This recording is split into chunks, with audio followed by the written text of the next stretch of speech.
Hey guys, how's it going? Had a friend of mine reach out recently. He's got a riding mower that's been sitting for roughly 20 years, is what he said. And he says he's thinking about getting it running. So I thought this would actually be a cool opportunity to do a video like this. I've actually had people ask me about this in the past, but I've never made a video on it, I don't think. So I'm going to go over today, since I've done this now as much as I have and I've gotten as many engines sitting as I have. I thought this would be a perfect opportunity to go on ahead and make a video on this topic and kind of show off, the way that I normally get these things going, which is on YouTube, but I like to talk about it in person myself. So,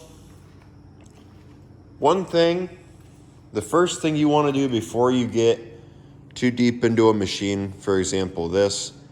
Now, this is a cool one. This is a 1985 210. This was actually the 140th one built, I think, somewhere around the 140th one built in 85. However, even though the machine is cool, it doesn't mean that that engine's any good or that the tractor's any good. So what you'll want to do, first things first, before you go to start that engine, because, well, if you take that starter and crank that key, that flywheel, or and I've seen it happen before, the gear on your starter will jam into the starter and bust off. I've actually seen that once from a stuck engine. Turn your engine. If your engine turns, that means that your engine's good. You can check it for compression, but sometimes they have a decompression and you can't really get it going fast enough. On some of the newer machines, well, some of the older machines too, I guess, newer machines. This right here is your ignition coil. This is on a Briggs & Stratton. This is actually the engine out of my Homelite T12. This right here on the flywheel is a magnet. Now, most of the magnets, you can tell them apart looking at the rest of the flywheel compared to the magnet. This is your ignition coil. Sometimes there are points underneath of the coil or underneath of the flywheel. Sometimes on these older Briggs, they are over there on the side of the block. That's the same spot actually as on the old K-Series.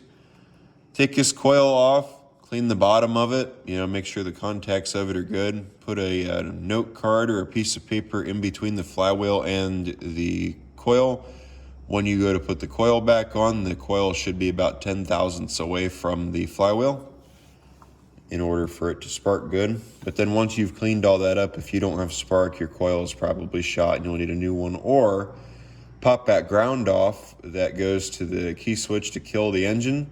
If it runs, or if you get spark after you take that ground off, then somewhere in your wiring, you got to go through and search for a ground. And then other things to check. I can't really think of anything at the moment. So that's it for this boat anchor. So now we come over here on these machines, these old K-Series Kohlers. These have the 12-volt coil system. They don't have the solid-state ignition system. Right here is where the points would be on this one right here. You would just take them and set them at 20 thou. I think I've shown how to do that before on video. Points right there. On some engines, they look different. On some engines, they look the exact same. So what you do, you want to inspect your wiring. You want to make sure the wiring in this looks good before you put a battery in there. I am very guilty of not checking my wiring, and it has bitten me in the ass a couple times. Just go in there, check your wiring, make sure the wiring looks good and it's not chewed up. Another thing that you want to look at while you're in there is you want to look at the flywheel and make sure there's no mouse remnants inside of your flywheel cover, as well as up here in any of your other shrouds. I know for a fact where's the T10? Oh, it's on the trailer. I know for a fact with that T10 that I had, I got in kind of a rush to get it going again. That, and it was actually running not decent, but it was running when I got it. And I never thought about checking underneath the flywheel for a mouse nest, and I blew the head gasket on it. So yeah, there you go. So because if it doesn't get enough air over that engine, you're going to basically overheat it, and you're either going to blow your cylinder head off or blow your head gasket, or sometimes it'll warp. I've never seen this one before, but sometimes it'll warp the cylinder, and that'll cause your engine to be no good if you get it hot enough. Other things you want to check your tires. Make sure your tires look good. You don't want to overinflate tires if they're dry rotted. Dry rotted tires usually have cracking all over them. Do I have a set of dry rotted tires around here somewhere? Please tell me I do. I don't think I do. Damn it. I might have some upstairs. Is that a set? No. Come on, one of you. Be dry rotted, please. This is the first time I've ever went looking for dry rotted tires. Nope.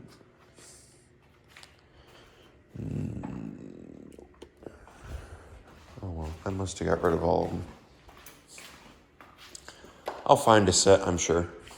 But, don't overinflate them if they're cracked or look rough, because I've had them before where they'll just blow up in your face and you lose hearing for a while. It's not fun. So, there you go. Air filter, you want to absolutely 100% check that air filter. Make sure there's no mouse remnants in that air filter. If you have mouse remnants in that air filter, then you're going to want to get them out. And you'll probably want to change that air filter out, especially if it smells like piss. I know for a fact on my 312 that I saved from a parts yard, that thing was so coated in mouse piss when I got it. The flywheel cover was rusted out. The air filter box is rusted out. Hell, it's still rusted out. I haven't changed it yet. The mouse piss has some kind of, what did they call it? It has some kind of acid in it that it eats away at metal, and it caused the flywheel to basically weld itself to the aluminum bearing plate on that 312, causing the engine to seize up. However, after I got it, we got the engine unstuck, but still, that's something to watch out for too if you have a seized up engine. Not often will you have a starter problem, but you'll want to check your starter and make sure that it's good. What you can do in some cases is spin the gear. If it spins easy, then I wouldn't worry about it. If it doesn't spin very easy, take some oil, coat the shaft in oil, coat the shaft up here in oil if you can get to it, and just do that a few times. And that should easily bring that starter back to life. Now, 99.9999% of the time you get something that has been sitting, you'll probably want to change that car or clean that carb out, especially with the gas that they make us use nowadays. That stuff is awful. It causes all kinds of messes, especially on these older machines. It is really bad for these things. And I hate using it, but the non-ethanol stuff is not cheap. So I'm just going to use it. So there you go. That ethanol just really screws with things. The shelf life that I'll give for gas, I know there's a guy out there on YouTube who did the fuel experiment on gas. I give shelf life for gas out here probably, I'm going to say 3 or 4 months. So there you go. So if it's over 3 or 4 months that your machine's been sitting, you'll probably want to drain that fuel tank out. Worst case scenario or best case scenario, all you have to do is just drop the bowl, and usually you can clean it out easily. Or if you have one of the older Briggs Intech engines, the opposed twin engines, you can just pop the top of the carb off and you can clean out the bottom of the carb easily. But sometimes you'll have to clean out the jets and everything, which really isn't no big deal. I think I have one of those carbs around here. If I do, maybe we'll take it apart in this video. So there you go. Those are the things to watch out for when it comes to getting one of these older tractors or mowers, whatever you have, running again. So yeah. So now we get into the topic of push mowers. I've done so many of these stupid things that I could read everything off in my sleep. Basically on these push mowers, these newer mowers that you have, I would say probably 1980, actually 90. 1999 through 2003, through current year. You're going to have solid state ignition, and probably basically that'll be it.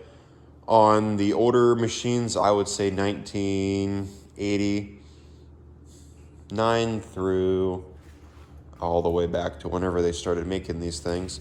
You'll probably run into points ignition. Sometimes you'll run into points ignition on some of the newer ones, but it's not really all that common, I would think. They don't make points anymore. They don't put points on stuff anymore. They do still make points, but we don't put stuff on points, or we don't put points on stuff anymore. So there you go. On this guy, in order to get to the ignition cover or the ignition coil, this cover comes off. That cover comes off underneath this cover. Or in order to get that cover off, you got to take the gas tank off. Once you take the gas tank off, that cover comes off.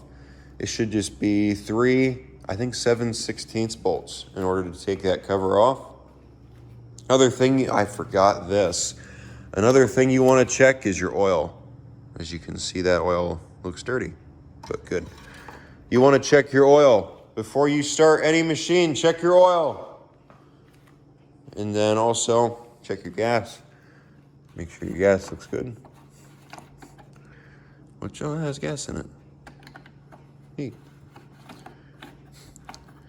And then after you do that, check the plug, pull the plug out of it, check it. Same with on that. I can't believe I forgot to mention that, but I did. Pull the engine over. Also, does it pull over nice? Yes, it does. Put the handle down, pull it over. If it pulls over nice, good. Come up here, check your primer bulb. Make sure your primer bulb looks good. Push on it. If it pushes in nice, that means the primer bulb is good. However, if that primer bulb falls apart, then that means it's basically no good, and you'll have to get a new one. Come up under here. Check your deck. Whoa, I need to clean this. Check your deck. Make sure your deck's not all rotted out. Check your blade. Sometimes the blade's sharp on ones that have been sitting. Sometimes it's pretty dull. Most of the time it's pretty dull. However, sometimes if you're lucky, that's actually a pretty nice blade. Up under here, check your wheels. Make sure your wheels are good. These ones are kind of wore out. This is a 20-year-old machine after all. And then, let's see, I think that might be it for this one.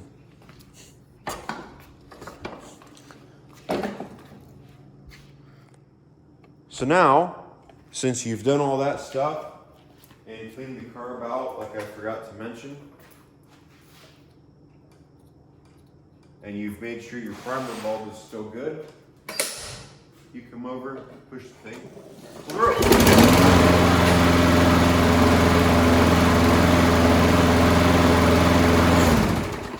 Yay, now I can cut the grass.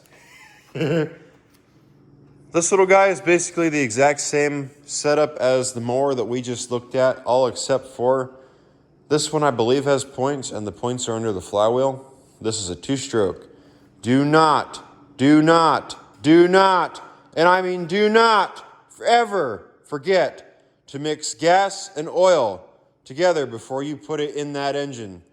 If you do not put gas or oil in your gas in a different can before you put it in here, before you put it in that machine, you just put straight gas in there, you'll fuck that engine up so fast you won't even know what the hell happened to it by the time it's pissing everywhere and not wanting to start because you scored up the bore. So there you go.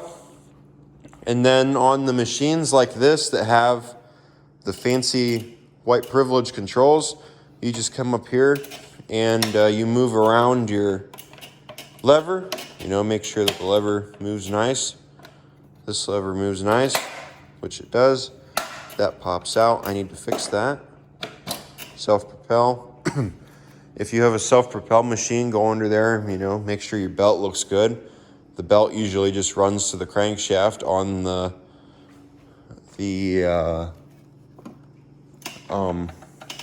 what's it called? This thing, engine. And it goes back to this. That's your transmission. So there you go. That's usually how those work. But it's basically the same thing as the other one, all except for, like I said, this is a two-stroke.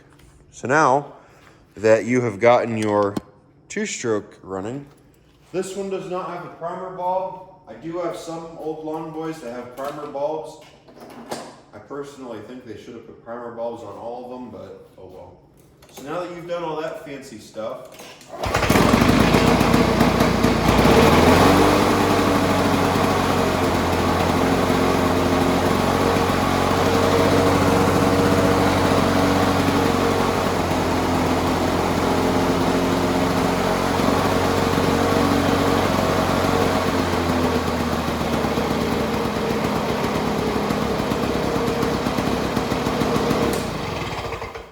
yay, now I can go cut the grass.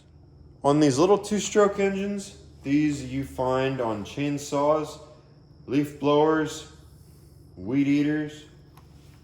You find them on tillers sometimes, not very often, but you do find them on tillers. These little two-stroke engines are they are very forgiving, believe it or not. You wouldn't think this thing is forgiving, especially being a chainsaw, but these engines are very forgiving. What you do on one of these carburetors do not work off of a float bowl system like what the traditional four-stroke engine uses. This right here is the float bowl system. Float goes up, stops fuel from coming in. When the engine needs more fuel, float comes down, lets fuel in, fills the bowl, goes back up, down, so on. This one has a diaphragm inside of the carb. The diaphragm basically pumps fuel from crankcase vacuum pressure. When the piston moves, it causes pressure inside the carb from it pulling air in through the crankcase up through the carb, and that causes that diaphragm to move, pumping fuel. That pumps fuel into the carb, and it also opens and closes a needle that allows more fuel to come in, so that way it's not overflowing itself with fuel. Another thing you want to do in chainsaws particular, check this, see if there's oil in it. You're going to want to check your oiler to make sure your oiler is good and it's putting out plenty of oil for your chain. If you run the saw for a while and you mess with your chain and your chain's not oily, that means something's wrong with your oiler. I have not learned enough about one of these oilers yet to really tear into one for a video and see if we can figure one out. However, I have put one together once, so there you go. Oil, gas. But that's basically how these two strokes work. The ignition systems on them, sometimes you'll run across points underneath the flywheel. Other times it's going to be a coil ignition, which I actually have a chainsaw back here that is pulled apart for this video. Not for this video, but for another video right here. As you can see, this right here is your coil. Like I said, this is what your contacts look like on there. They run along flywheel, and they keep the flywheel, or they keep the engine with spark. Ooh, Here's an example of what it looks like inside of a two-stroke. There's your piston, flywheel, bar. And here is your cylinder. Oh, I have a paper towel in there so it stays clean. And right there's your carb. I should take that carb off actually and take it apart for the video. Maybe I will. So, but yeah, there you go. That's basically how you do it with these two strokes. Now, another thing you'll want to do on a two-stroke is take the muffler off and make sure the spark arrestor is not plugged. That'll cause a two-stroke to have all kinds of fits. And on these two-stroke engines, it's the exact same as that two-stroke engine on that Lawn Boy. Do not forget to put oil in your gas. So yeah, I'd start this one up, but this one's a god-awful pain in the ass to start, and I don't have gas for it, so there you go. And for those of you out there who, I should have brought this up in the video. For those of you who don't know what ignition you have, or don't know the difference between solid state ignition and 12 volt ignition system, the way it is a 12 volt ignition. You have a coil. That coil receives power. Actually, is there a better one I can show it on? Yes. That coil gets 12 volts from your battery. Most of them look like that, but there are some that look different. That coil gets 12 volts from the battery, and that coil, when it gets a signal, when the gap on it opens and closes, when it opens, it closes, and then it sparks. Then it sends a spark through your spark plug wire to your spark plug. That's the way that the 12 volt system works. Now, there are two different types of key switches you can get if you end up having to replace your key switch on one of these tractors or mowers. One is going to be set up for grounding out the engine. The other one's going to be set for just cutting power to the engine. If you have a solid state ignition, most Briggs & Strattons have solid state ignitions. All new engines have solid state ignition, basically. These older ones don't, however, these old Kohlers. Best engine ever built, in my opinion. One of them, basically you could just run a toggle switch to it and kill the engine that way if you wanted to. The way that the magnetos work is there's a signal, like I said, from the flywheel to the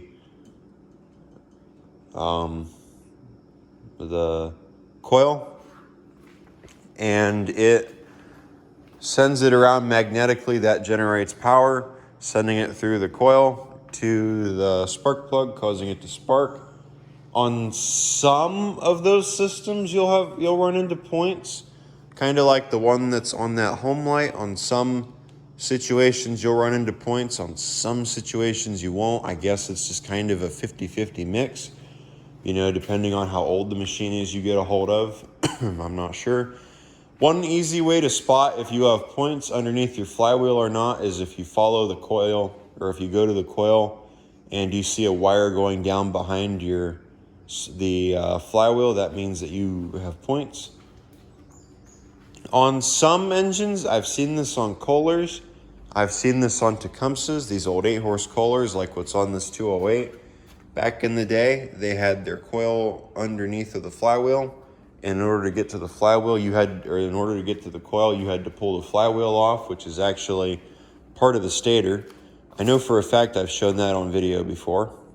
Getting into one of them on one of my 8-horses. So there you go.